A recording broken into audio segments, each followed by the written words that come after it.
Okay, so you're getting ready for something big, right? Maybe a job interview in English, starting university somewhere new, or maybe you just want to make some new friends. That first impression, it feels like it counts for so much. It can be pretty stressful. No, absolutely. It really is. And that stress, it usually comes from, well, two main things, I think. First, maybe not having the right words, the vocabulary to say Right. what you mean. And second, just not being sure about the right way to structure things in that situation, culturally speaking. Exactly. So our goal today is basically to give you a shortcut, a definitive one. We've dug into the research, looked at sources covering, quick ways to memorize vocabulary, step-by-step guides for introductions and different settings. Casual, academic, professional, all of them. Right. And we've also flagged those really common mistakes that learners make worldwide, the ones you need to kind of fix, like today. We want to equip you to sound confident, natural, not like you've just memorized a script. Yeah, and we really have to start with the basics, the building blocks. The research is pretty much unanimous on this. Vocabulary is key. It's the foundation. It underpins everything: reading, writing, listening, and definitely speaking. If you're finding English tough, you need a faster way to get those words down. So what's the trip for speed then? Is it just like cramming hours and hours of memorization? Actually, no, it's kind of the opposite. It's consistency more than intensity. That's what builds that long-term memory. You need to engage with it every day, even if it's just for, say, 10 minutes. And if you're just starting out, like absolute beginner level, we strongly suggest starting simple. Go for a high impact list, the 100 core words. Okay, 100 core words, good starting point. But once you get past that, where's the point you actually start feeling, like you can handle a conversation? That's a great question. The sort of measurable point, the threshold where you can understand and join in on general chats about lots of different things. It's around 2,000 core vocabulary words. Knowing that many sets you up for, well, everyday life, basic study, making plans, reading simpler texts. That number, 2,000, that should be your concrete goal Uh, right now. 2,000. Okay. It sounds like a lot, but maybe it's manageable. Let's talk tools. How do we learn them efficiently? We can ditch the old paper flashcards, right? Yeah, oh, definitely. Yeah. Modern flashcard tools, apps, websites, they're indispensable now. Yeah. And they're not just for recognizing words anymore. They help with production, actually using the word, and comprehension too. Yeah. The best ones will show you the word, maybe an image or translation. And crucially, they play an audio recording, a native speaker saying the word. That audio part is so important. It connects the written word to the sound, helps your listening, and teaches you the right pronunciation, the stress and rhythm of the language. Right, so it makes passive learning feel much more active. Okay, so we're learning the words, but is just seeing them enough? How do we actually force ourselves to use them when we're like put on the spot? Exactly. That's the next step. Moving from just recognizing to actually producing. So step two is active creation.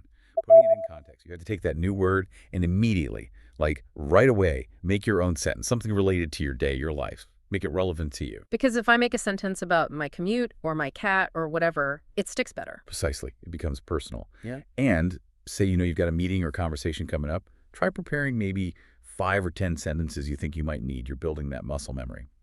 Also, when you're looking up words, use those dictionary features, the ones with native speaker audio. Often they have natural speed and a slower version. Hearing those nuances clearly is key if you want to sound right. I think the third tip is probably the most fun for a lot of people. Immersion, reading and songs. Yeah, reading every day is a fantastic motivator. You see words you know in new places, which reinforces them. You pick up new words naturally from the context. And if you're past the beginner stage, maybe look for reading materials that are really practical, like understanding instructions or, website info. And what about for people who struggle with English sounds that just don't exist in their first language? Ah, yeah, songs are brilliant for that. Seriously effective. Find music you actually like, get the lyrics, and then read along while you listen. It forces your brain to connect those sounds, which might feel really strange at first, with the letters you're seeing. It's fun, and it really tackles pronunciation head on. Okay, so we're learning, we're immersing, but we need to check if it's actually sinking in, right? How do we test ourselves without it feeling like a chore? Good point. For listening, you can find practice pathways that maybe play a short conversation, then ask you a question about it, and then break it down. Explain the tricky bits. You can even use those flashcards just for listening. Put the audio clip on the front. Try to write down what you hear before you flip it over to see the text.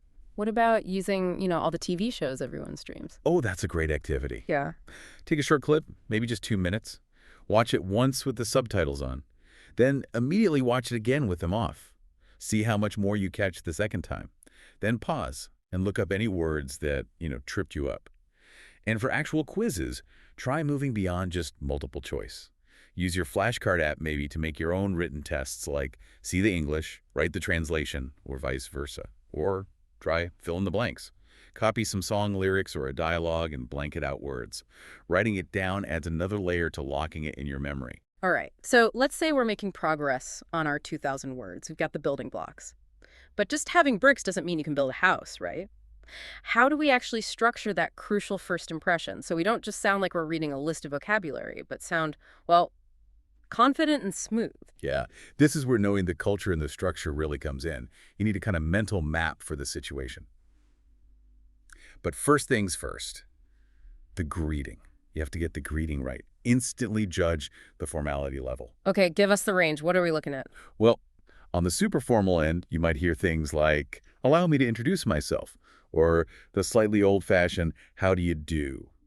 Then, much more common, the informal end, hi, hey, maybe morning, or the really casual stuff like, what's up, or even just, all right, you get to pick the right one for the moment. Okay, and I bet almost every learner has a story about messing this next one up. Why is the good night versus good evening thing such a common trap? Yes. It's so common because in many languages, the phrase for good night is used as a greeting later in the day. But in English, no, it's a big mistake. Good night is only for saying goodbye. When you're leaving, or someone's off to bed, if you arrive somewhere in the evening after sunset, you must use good evening. Getting that wrong immediately signals you're still learning the ropes. And it's not just the words, is it? Introductions involve your body, too. Absolutely. Those nonverbal cues are vital for building trust quickly. In professional settings, think US, UK, Canada, Australia. A firm handshake, bit of eye contact, that's standard. But you have to be aware it varies. Socially in the US, you might get a hug or a pat on the back. Other places, maybe a namaste or a bow. Getting the nonverbal part right shows respect, shows you understand the context, and it really boosts the confidence you're projecting with your words. Okay, let's get to those roadmaps. If you're at a casual event, networking maybe, or the first day of a class, it needs to be friendly, not too long, relatable. The research points to this NIPPP formula. Right, NIPPP. It's a good way to remember this structure for just telling your basic story quickly and smoothly. It stands for name, information, profession or passion, personal details, hobbies, and then maybe purpose. So, name, just say who you are. I'm Alex. Maybe add, but most people call me Al. Then, information, where you're from and where you are now. I'm originally from Italy, but I'm currently living in Manchester. Profession, passion, what do you do? I work as a graphic designer. Or, I'm a full-time student, if you're between roles. I'm exploring opportunities in marketing right now. Then another P, personal details, hobbies. This makes you relatable. Use phrases like, in my free time, I'm really into, or I'm passionate about, maybe, I'm learning to play the guitar. And last P, purpose. This is optional, but great for networking. I'm here tonight hoping to connect with people working in sustainable fashion. That seems like a really solid structure. Covers the bases, keeps it moving. Okay, but let's switch gears. The really high-stakes one. The job interview. NIPTP is probably too casual there. We need something else, right? The NEPW structure. Yeah, exactly. The job interview, especially that tell me about yourself question, is not the time for your life story or hobbies. It needs to be a concise professional summary. You start with a polite greeting, thank them for their time. Good morning, Mr. Smith. Thanks so much for the opportunity to talk about this role. Then NEPW. Name, experience, skills, and crucially, linking it all to what they're looking for. In the experience part, it needs to have substance, right? Not just vague statements. Absolutely. Use numbers. Use strong action verbs. Quantify your achievements whenever you can. Don't just say, I improved things. Say, I implemented a new system that cut processing time by 20%. And after mentioning relevant skills or certifications, you must connect the dots for them. My background in project management seems to align perfectly with the team leadership aspects of this position. Okay, got it. And the third context, the academic introduction, meeting professors, research groups, that feels like it's all about your specific work. It really is. It's about establishing your scholarly identity quickly. State your name, then immediately where you fit in the university setup. I'm a PhD candidate in the history department, focusing on, and then state your specific research focus clearly. My research looks at the impact of trade routes on cultural exchange in the 15th century.